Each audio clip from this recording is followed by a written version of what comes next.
The test is in 4-part, Part 1, Part 2, Part 3, and Part 4. Now look at Part 1. Part 1. You will hear a woman phoning about her membership of a carpool, a type of car-sharing organisation. First, you have some time to look at questions 1 to 4.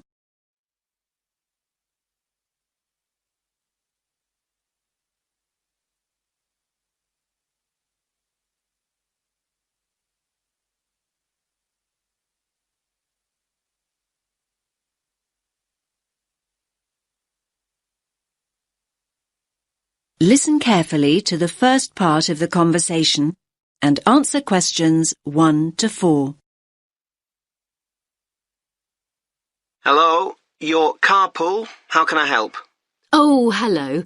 Look, I used one of the cars earlier and I want to complain. I'm not one to make a fuss usually, but this isn't the first time there's been a problem. I'm getting fed up with it. I'm sorry to hear that. Can I take your membership number first? Yes, it's 520016. 520016. Is that Julie speaking? Yes, Julie Gold. Hi, Julie. Now, let me just check your booking. Your complaint's about the most recent booking, is it? Well, yes, this complaint is. But like I say, it's not the first. OK. So that was the Fiat. Registration number YPT723S in City Street this morning at 10:30? Yes, that's it. But no, I think it was the car in Baker Road. My records say City Street. That's the grey Fiat. Oh, yes, Baker Road was yesterday. And that booking was fine? Well, yes, that one was. Good. So what exactly was the problem today then? Now you have some time to look at questions 5 to 10.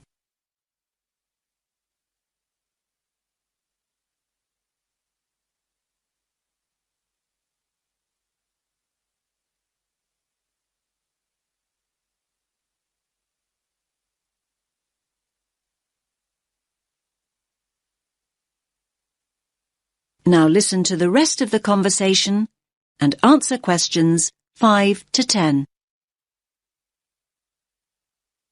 OK, I went to pick the car up and it wasn't in the parking bay. I was in quite a hurry and I have to say it was very stressful. Of course, I thought somebody else still had the car out. Anyway, I was about to phone when I saw the car on the other side of the street about 100 metres down. Can't you make it clear to users that they have to park the cars back in the bays? Well, yes we do. If I had to guess, I'd say that the previous user left it there because the bay was occupied. We'll phone to check and find out, but that's the most likely explanation. But people aren't supposed to be occupying the parking bays, are they? Well, no, but they do. They usually think it's okay to park for a few minutes. Well, in that case, shouldn't members wait until somebody comes back to get their vehicle? I mean, in that situation, I always hoot and keep on hooting to alert the car owner to the fact I'm there and that I expect them to move. It usually takes only a few minutes. I wish people would show a little more patience. As I say, I'll phone and... There are other things I want to discuss. When I did eventually get to the car, I was shocked at how filthy it was, both inside and out. The wheels and the bottom of the vehicle were covered in mud. Inside, the carpets were muddy too, and the back seat covered in dog hair. It's pretty obvious that the last user had driven out to the country to take his dogs out walking. Can't there be some rules about what people can and can't use the cars for? I hear what you're saying, Julie. I think this is a fair point, and I'm very sorry. I certainly will call the previous user to take this up. And make sure that the cars are given a decent valeting every so often. Right, one more thing. Once I'd dusted off the seat and found the keys, I expected them to be left under a seat or in the door compartment, I finally started up the engine. I was dismayed to see how low the fuel gauge was. This has been the case before, and it's really annoying. I thought the membership regulations state quite clearly that it's the driver's responsibility to fill up when the gauge goes below the quarter full mark. Am I right? Yes, that is what we say. So how come I had to sort that out before I could get on with my journey? Look, I think all things considered, we'll compensate you for your experience today. How does that sound, Julie? Are you going to scrap the payment for today's booking? Well, I could do that, but now the booking's on the system, it's complicated. I'd rather offer you complimentary hours. Today's booking was for 4 hours, so we'll say you have 4 hours of uncharged usage taken off your next bill. But what if my next booking is for less than 4 hours? Don't worry. The booking will not be charged and the remaining amount will automatically go forward to the booking after that. All you have to do is key free hours into the comments option when you make the booking online. OK. I guess I should say thank you, but I'm still very cross.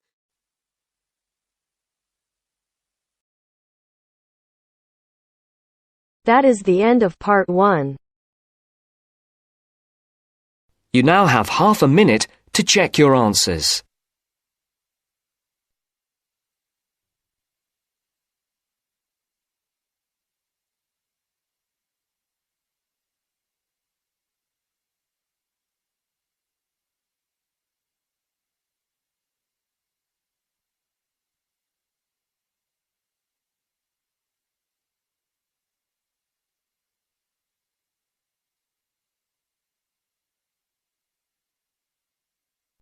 Now turns to part 2. Part 2. You will hear a woman talking about health and safety when using a computer. First, you have some time to look at questions 11 to 17.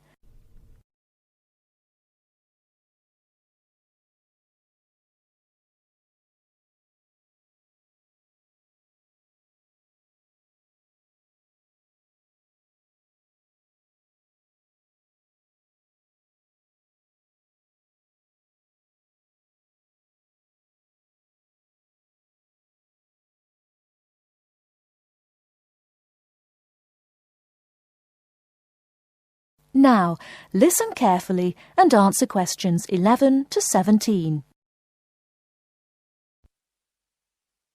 Hello everyone and welcome to the second session on health and safety. And today we're focusing on health and safety when using a computer.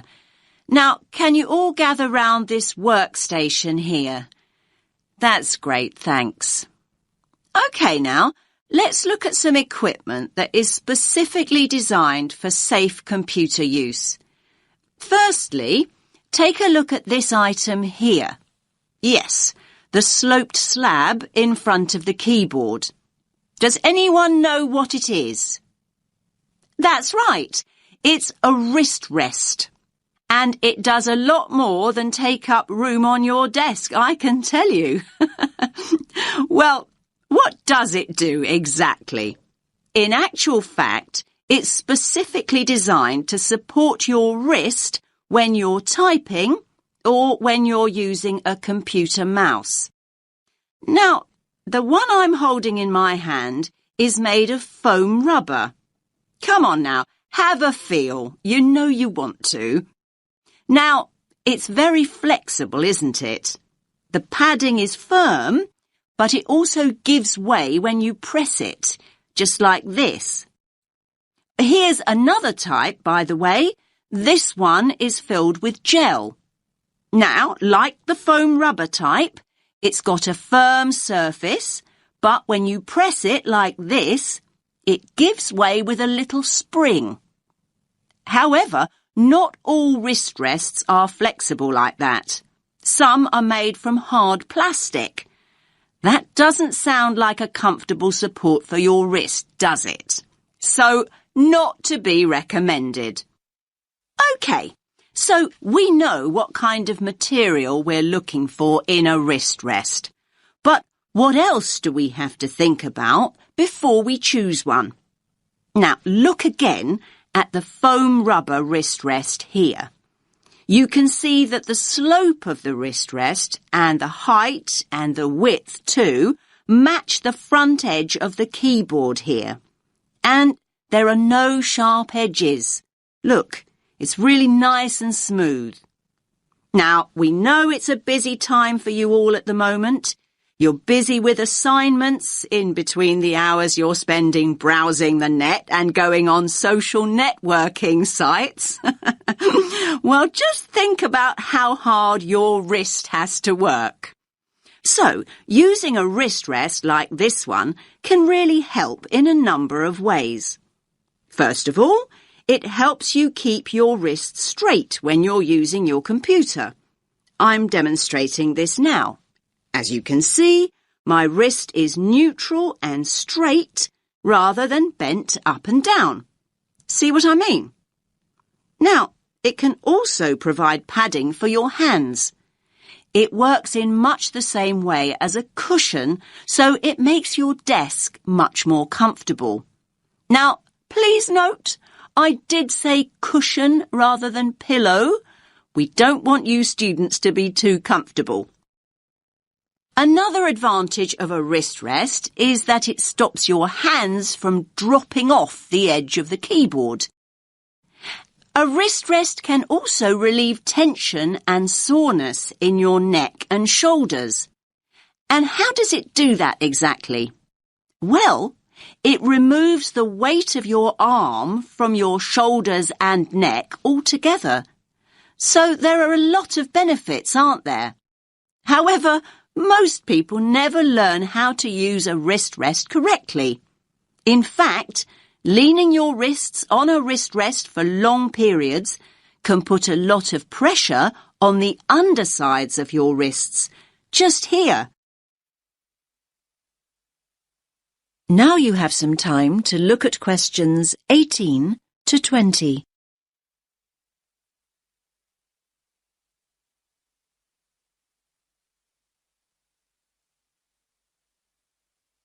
Now listen to the rest of the talk and answer questions 18 to 20. So, to make the most of your wrist rest, it's really important to follow a few basic tips. First of all, make sure you place your wrist rest approximately 1.5 inches away from your keyboard, like this. And never ever place your wrists directly on your wrist rest.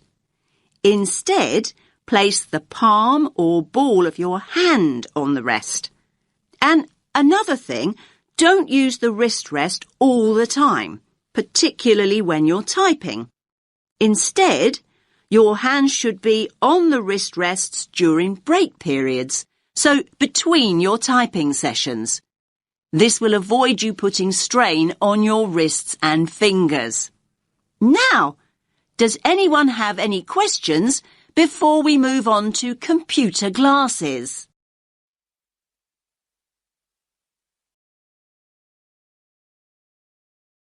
That is the end of part 2. You now have half a minute to check your answers.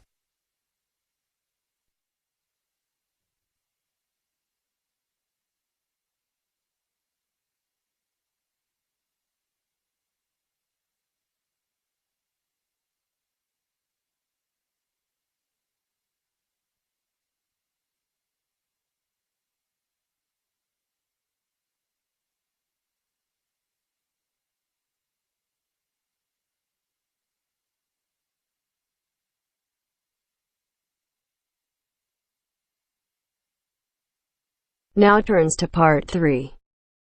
Part 3. You will hear 3 students discussing the issue of waste deposited in space. First, you have some time to look at questions 21 to 26.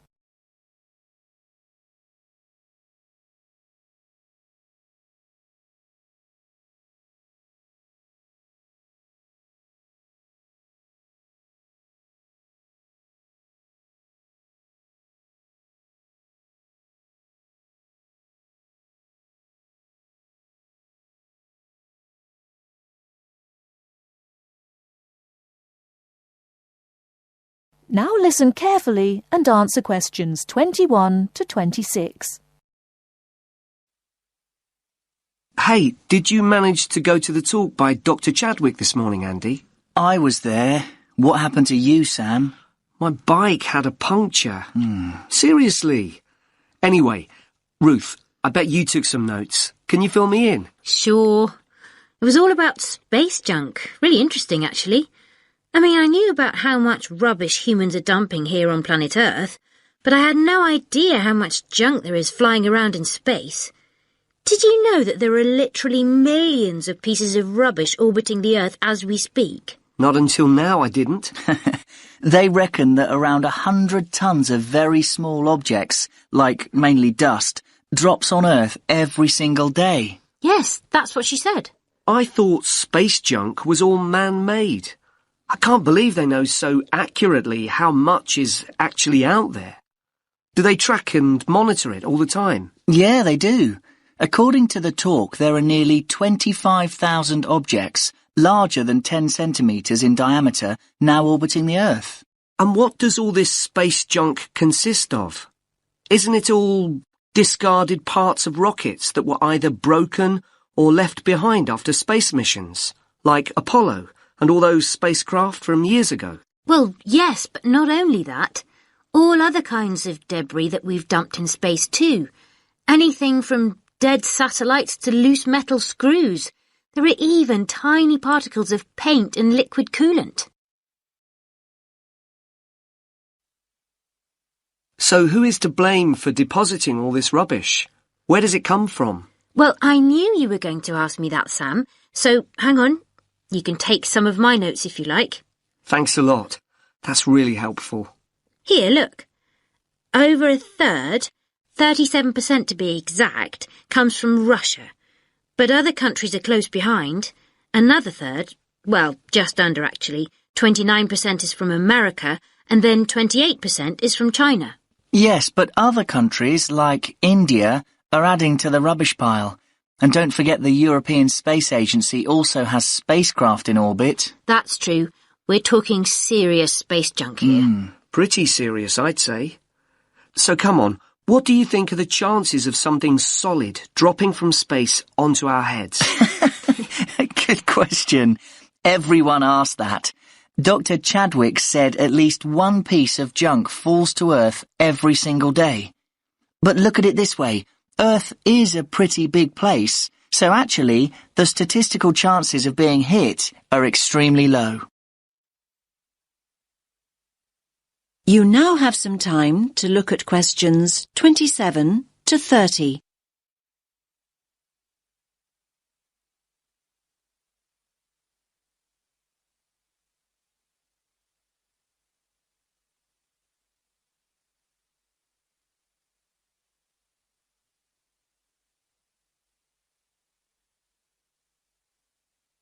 Now listen to the rest of the discussion and answer questions 27 to 30. So are you saying I'm more likely to win the lottery? Well, just think about it.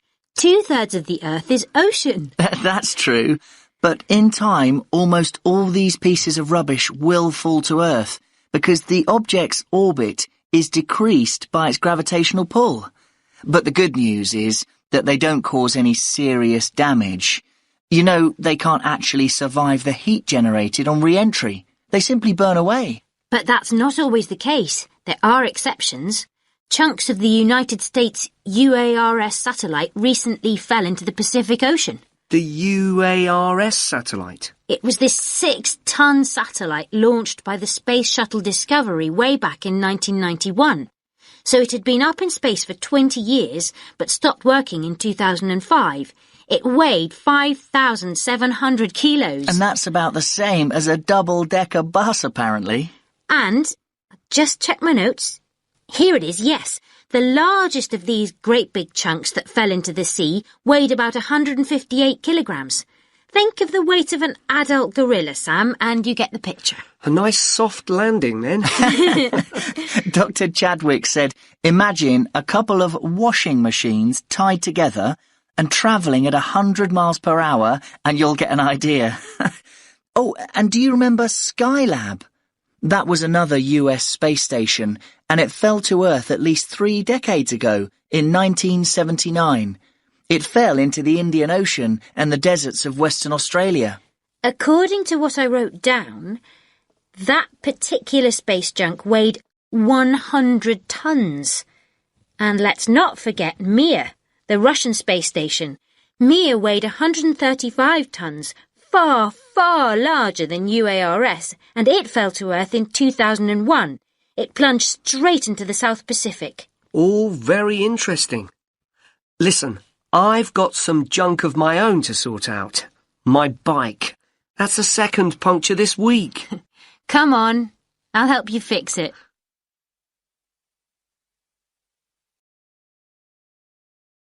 That is the end of part 3. You now have half a minute to check your answers.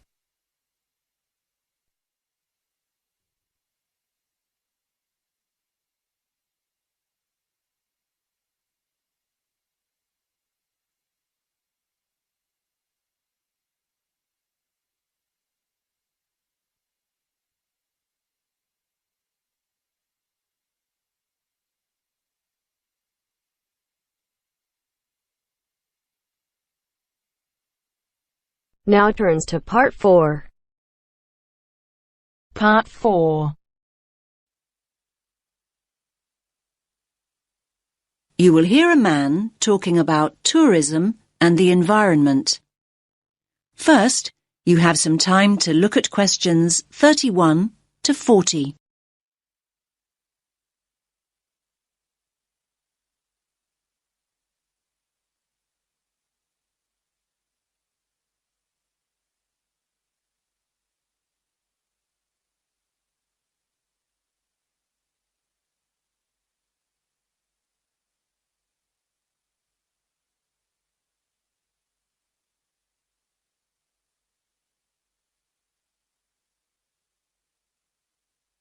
Listen carefully to the talk and answer questions 31 to 40. Good morning, everyone. Let's make a start. Now, over the last few weeks, we've looked at some key areas in the travel and tourism module. We've already charted the origins and development of tourism, and we've also looked at the negative effects of tourism on both local communities and the environment. So, in this lecture, we're going to focus on ways in which tourists can actually benefit local people and natural areas if they travel responsibly. And this kind of travel is known as ecotourism. Now, there's no one definition of ecotourism. In fact, it can be interpreted in a number of different ways. This means it represents different things to different people. And sometimes people misunderstand ecotourism altogether. They think of it as just spending time in nature or natural areas. However, the truth is far more complex. In essence, it aims to minimize the negative impacts of tourism that we looked at earlier on in the course. Problems such as litter and water pollution, crime and so on, and, at the same time, to encourage travellers to have a positive impact on the places they visit. Now, there are many other words to describe a similar idea to ecotourism. In fact, the terms alternative tourism, sustainable tourism, or responsible tourism are often used to mean the same thing.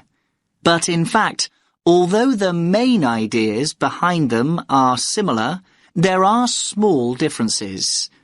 And let's briefly look at these now. Alternative tourism is any kind of tourism that is not mass tourism. And by mass tourism, we mean hundreds, if not thousands of people going on, for example, their 2 weeks a year beach holidays or traditional sightseeing tours. Alternative tourism includes travel such as backpacking and adventure holidays. And the term alternative also includes ecotourism, which is what we are mainly focusing on today. Now, what about sustainable tourism? Sustainable tourism has the same ideals as ecotourism, but it isn't limited to natural areas. So, you can have a sustainable tourist experience in a city or a town. And then we have responsible tourism. What does that mean exactly? Now, basically, this involves acting responsibly and respectfully as a guest when we travel overseas. And what do we mean by respectful? Well, being respectful might involve asking permission to take photographs, or go into someone's home observing some of the customs of the local community, such as dress, or making an effort to learn the language. Now, ecotourism can be passive or active. So, what do we mean by passive tourism? Well, let's think of some specific examples. A passive tourist might buy their holiday package from a company that donate part of their profits to local charities. Or a passive tourist might book environmentally friendly accommodation. This means choosing to stay in a hotel which may use solar power as a source of energy, or changes sheets and towels for their guests less frequently. Now, active ecotourism's a way for people to enjoy everything that nature has to offer, and at the same time enable them to leave a positive mark on the environment. Now, this kind of ecotourist is sometimes referred to as a voluntourist. That's a combination of volunteer and tourist. You get the idea. Now, voluntourists prefer to experience a new place in an active way. And this doesn't mean sitting in a tourist bus or listening to a pre-recorded guide.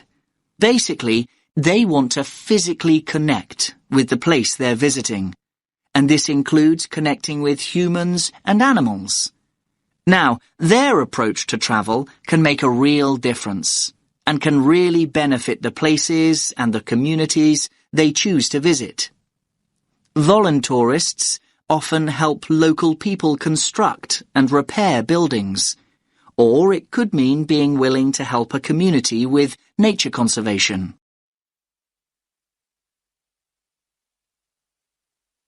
So let's think of some specific examples of this kind of work in action.